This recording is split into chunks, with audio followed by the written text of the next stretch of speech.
Hey guys, welcome to my tutorial. Today we're going to learn how to do this awesome cinematic Firey effect. I'm going to show you guys how to create that like heating distortion, and also how to put the fire right in front of you and then have that smoky assets going on, and then the fire embers using Trapcore Particular.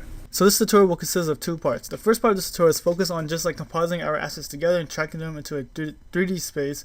And the second part of the tutorial will be focusing on the color grading and adding the realistic embers and glows to the fire. So let's get started. So I imported all the videos into my composition, and I realized that I recorded everything in 4K. And so I'm going to quickly downsize this to 1080p. That way it's a lot easier for me to play around and edit. So I'm going to right click on composition settings and change it to 1080p. Click OK. And then I'm going to scale it down. And for some reason I recorded this kind of slanted. So I'm going to quickly change that. So open up your rotation settings, which is R on your keyboard. And then I'm just going to make it a little straight. Yeah, that looks pretty good so far. And so we're gonna go to your second footage, and I'll do the same. I'm gonna scale it down to 1080p. Wait until it loads. There you go.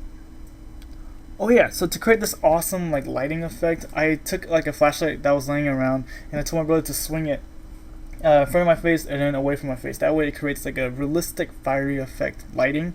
I really don't like tutorials where they tell you to create like an orange solid and then change the blending mode.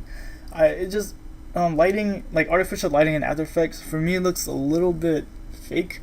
So if you have a flashlight like laying around the house, use it because it's perfect for this tutorial.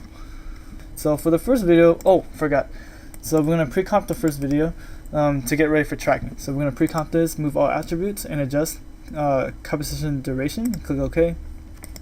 Then I'm gonna go to Tracker, 3D Tracker, and just apply it to After Effects. Okay, so this part you're just gonna let your computer be and let After Effects do the work. I'm not gonna go in full detail on how like the 3D camera tracker works, because I think there's already lots of awesome tutorials to look at online.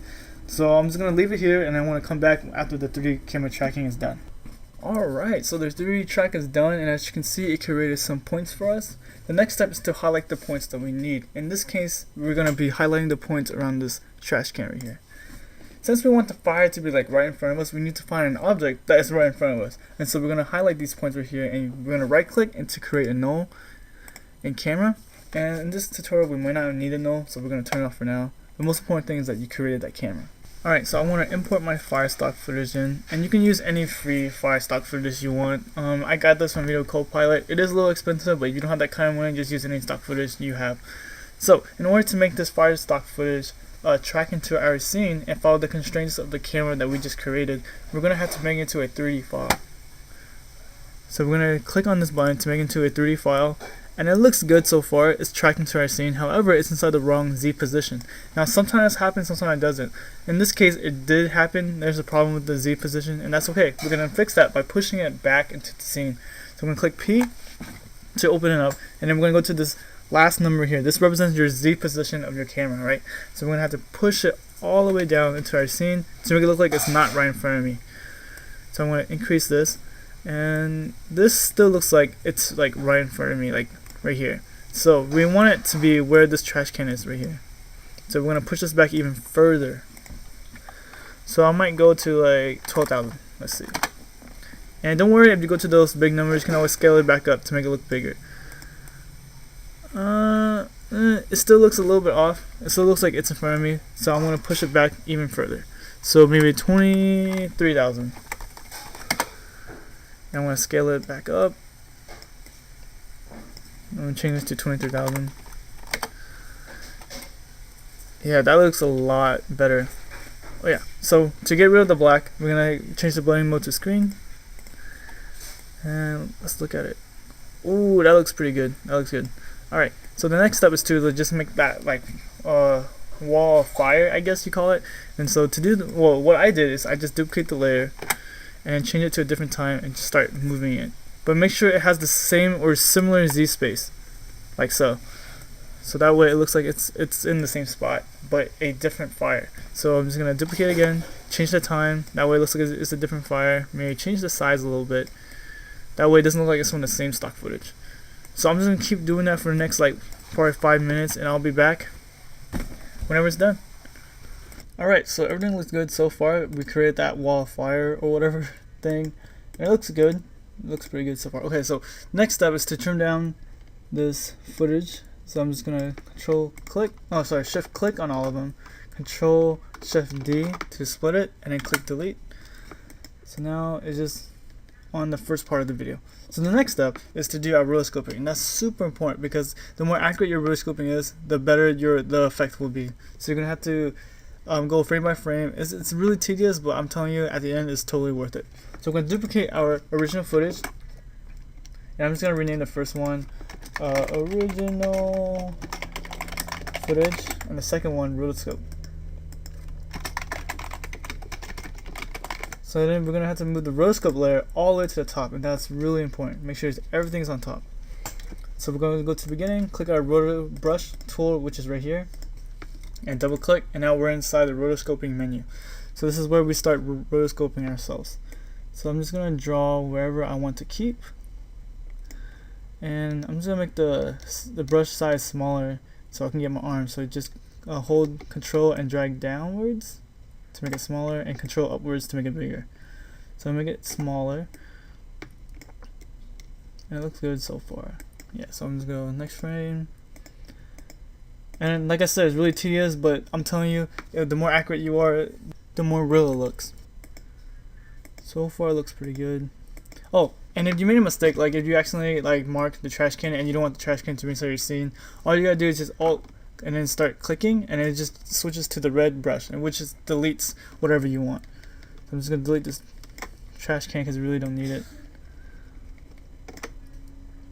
And let me check how does it look so far. See, it looks pretty good. We do have this rough edges right here, so we're just gonna change it to feathering a little bit. Just gonna increase that just to smooth it out and lower down the contrast. Okay, so just gonna keep on going. Looks good, looks good.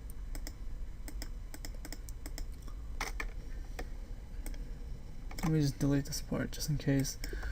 Well, the fire will be majority right here. So the most important part is just looking at this spot right here. Looks good so far. So I'm just gonna fast forward this part because I know it's super tedious. So I'll be back whenever I'm done. Alright, so I'm back and I finished rotoscoping, but you're not really done. So you gotta make sure you go back and you check that every frame is good, and it looks like it's pretty good so far. And I was having a problem with this trash can right here because the blue is really similar coloring to the trash can, but I got it pretty good.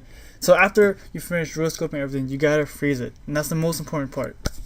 And so it basically just saves all that data you just accumulate together when you rotoscope. So we're gonna let that do its course. Alright, now it's good. Let's check out the rotoscoping. Wow, that looks awesome. See, now it looks like I'm in front of the fire, which is amazing. So before we move on to the second part of the tutorial, I totally forgot to add in the smoke stock footage. So I'm going to quickly drag it into our composition. And so then I'm going to put it below the fire layer so that the smoke will be behind the fire. So I'm going to drag it all the way below. And I'm going to click on the cube to make it into a 3D layer. And then I'm going to copy one of the positions of fire layers, and I'm going to paste it into the smoke stock footage. That way, like I said before, if all the stock footage have a very similar Z position, it will be tracked successfully. So I'm going to click P to open up the position settings, Control C to copy it, and click P again on the smoke, and click Control V. So now it's inside the same coordinates. So we're just going to scale this bigger, like what we did last time. Sorry, drag it up and position it. And then that went ahead of the fire, so I'm just going to drag it back. There you go. And then right click, change the blending mode to screen, and then just get rid of the black. So we're going to do the same thing as what we did with the fire. We're going to duplicate this, Control D. We're going to change the time, and we're going to start populating the wall with all the smoke. So we're going to duplicate again, change the time so it makes it look different. And then we're just going to move it into position, and I'll probably do this for the next 10 minutes, and after I'm done we're going to move on to the second part of the tutorial, which I will put the link down in the description box, and I'll see you guys then.